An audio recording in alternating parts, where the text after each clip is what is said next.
Libertarian champion Rand Paul, who has been ranting and raving for, I would say at this point, years, about needing to rein in the power of the government, including NSA spying, has actually helped to kill an NSA reform bill. So you might be saying, wait a second, David. Rand Paul wants more restrictions on the NSA. Why wouldn't he vote for such a bill? I will tell you exactly why.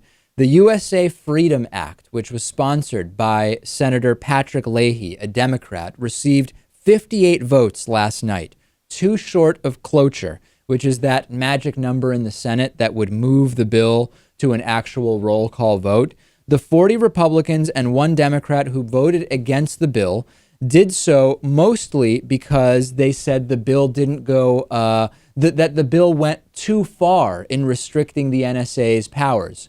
Rand Paul, however, didn't vote for cloture because he said the bill does not go far enough. And Rand Paul admits that he is partially responsible for the failure of this bill and that it, quote, probably needed his vote.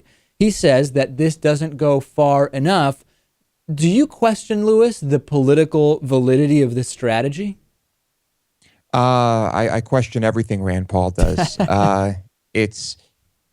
Do you think this is politically motivated? Well, so I was thinking, Ted Kennedy, the great late senator from Massachusetts, often talked about how he views politics as an incremental game. If you have an opportunity to vote for a bill that gets you closer to where you want to be rather than farther away, that's a bill you should support, because then when you go to your next round of negotiations, you want your next bill, you are that much closer to where you want to be, and your actual desired position is not as far from where you are.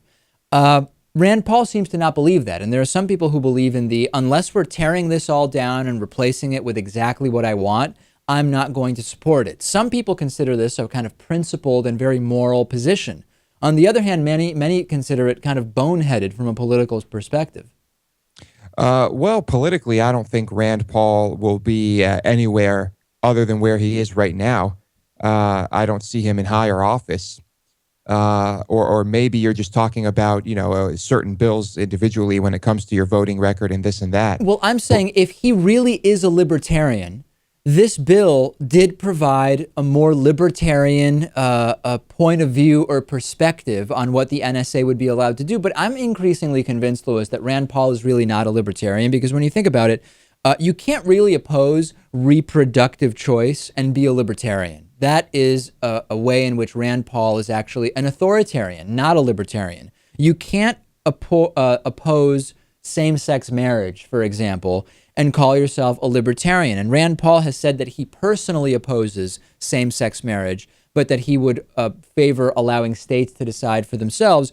If you are actually libertarian, then your view would be, what I personally think about gay marriage doesn't matter. It should be legal for those who want to participate in it. Saying, I personally oppose this, is not a libertarian view. Yeah, so maybe he is just playing a political game.